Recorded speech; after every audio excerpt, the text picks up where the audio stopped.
Day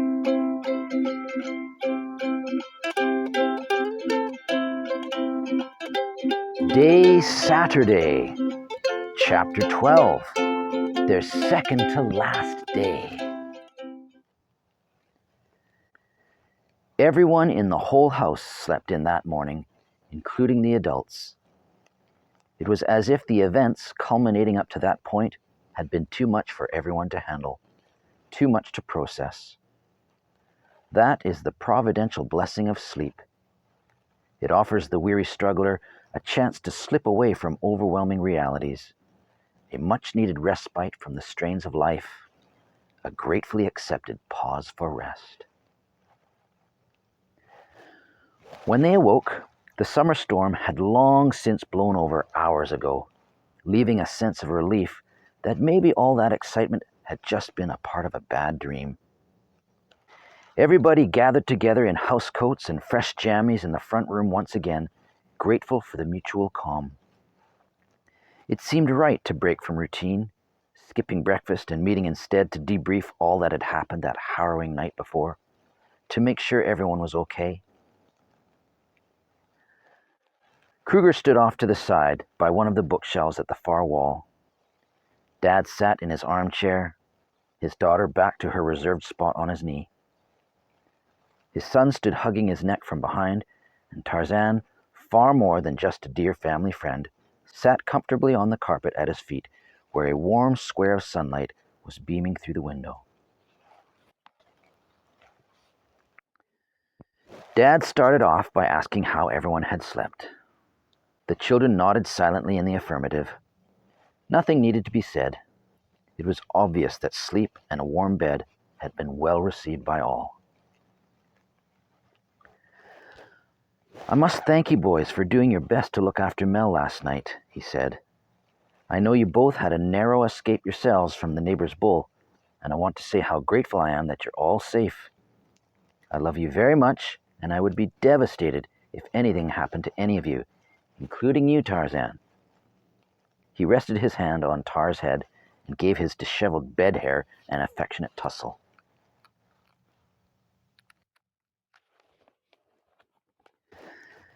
Melody closed her eyes as Dad began to stroke her hair as well. I saw something that frightened me last night," she said. "I saw a gravestone with my name on it. I guess it took me by surprise, and I panicked. I didn't know where I was going, and that's when I fell into the water." Melody's voice trailed off. Dad looked across the room at Kruger, who looked away with a pained expression on his face. Dad took it as permission to speak on his behalf. "That was Kruger's sister's grave. She passed away 6 years ago."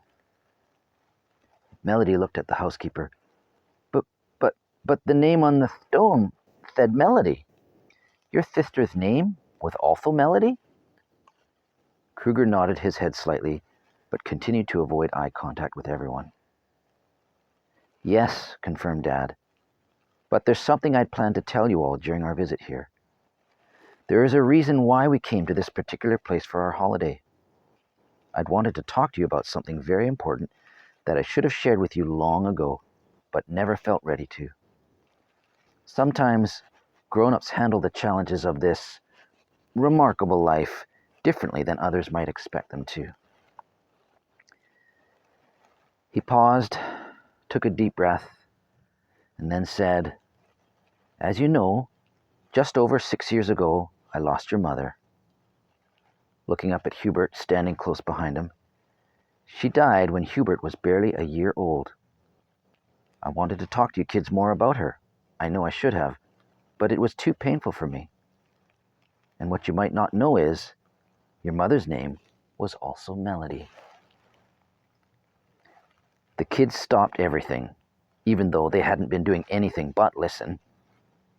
Their young minds reeled with thoughts and questions, images of their very early childhood flipping rapidly through their memory banks, trying to put them in context of once having had a mother, but neither of them could remember a thing. On the verge of jumping up and down, as if to raise a hand waiting for the teacher to ask, "Yes, Junior, what is it?" Tarzan spoke first. You were married to Kruger's sister? The dam broke.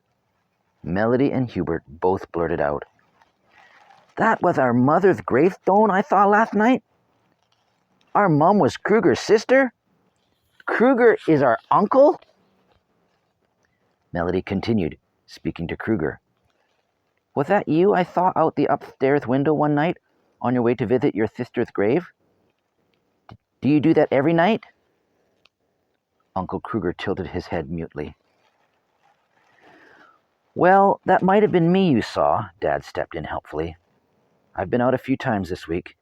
I'm sure my brother-in-law here doesn't go every night, but I know it's something he does faithfully. He's been more faithful in that regard than I have." "Your mother and I met here when we were young. In fact, my own dad used to bring me to Washtray for our holidays too. That's how we met. Our relationship grew, and when we got a little bit older, we decided we wanted to be together. We were very fond of each other and eager to be married. We soon did so and moved into a little cottage nearby where she gave me you two crazy kids.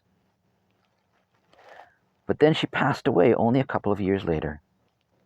We had spent so much time together here, it was just too much for me to bear all the memories. I took you two and moved far away until I could come to grips with what had happened to my wife. Although I doubt you can ever fully recover. I'm certain I never did. I think that's why it took me so long to come back here." "How did she die?" Melody asked for the first time in her life. This had been the forbidden topic, never discussed, an unspoken rule they weren't even aware of. It was as if an invisible elephant had been living amongst them all throughout their childhood, but they never really noticed it or were allowed to.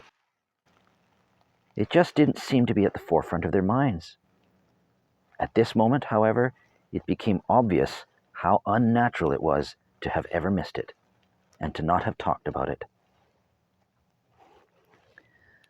"She died most unexpectedly," Dad replied. "She was a young woman at the time, enjoying the good things life had blessed her with. One afternoon, she was pottering about in the garden when she suddenly collapsed. I saw her from the kitchen window. She called for me, and I ran out to her to see what was the matter. Recognizing immediately that something was extremely wrong, I had to have her rushed to hospital by air ambulance. I was told by the doctor that it wasn't looking good and that she wouldn't last through the night." I was stunned. I couldn't believe it. It was mere hours later before she was gone. Dad paused, his voice choking up, attempting to mask his emotional fragility. Managing to contain himself, he carried on. "The doctors called it an intracerebral brain hemorrhage. Simply put, she'd had a stroke." "That sounds awful," Tarzan sympathized as best as he could, unable to comprehend what might go on in the hurting heart of a once married man. "I wish I'd met my mum," Melody said sadly. "Oh, but you did. You were just so young at the time. Mere babies. And your mother loved you both very, very much," Dad reassured, looking also at Hubert. "Again, I feel awful about how this has all unfolded. It was my plan to bring you here to the island and somehow reveal everything in a way that would be more exciting and intriguing. Your uncle here was in on it, but as the week progressed, I found it more difficult than expected. I kept putting it off. I am sorry." Turning back to his daughter sitting across his knee, "Last night must have been so upsetting for you." He kissed his Mel on the forehead. Then, patting her lightly on the leg, "Anyway, I'm sure this is all a bit overwhelming for you to take in at the moment. I've had enough myself for now. There'll be plenty of time to talk more about it later. You've all been through quite a lot." With that, Dad got up, spoke to his brother-in-law, and then left for the kitchen to get some breakfast. The kids slowly disengaged as the family meeting broke up. Plenty more unanswered questions were still exploding in their minds. After all these years, this was the first they'd ever really discussed their mother with their dad. They had yet to wrap their heads around the idea that Kruger was in some way related to them, that he was their dad's late wife's brother.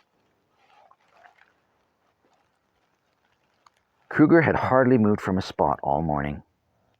It had been rather emotional for him, too. Forcing himself to be somewhat genial, he spoke. "So, you must be a wee bit gobsmacked to find out that you're my nephew and niece. You weren't expecting that now, were ye? Anyway, I'm sorry about your mother. How about we all go and get some breakfast now? Who's up for some porridge or pancakes?" The three kids flinched violently as their Uncle Cru's spittle rained mercilessly upon them. Like sufferers of post-traumatic stress syndrome, this vivid reminder of last night's raging storm was the last thing they needed.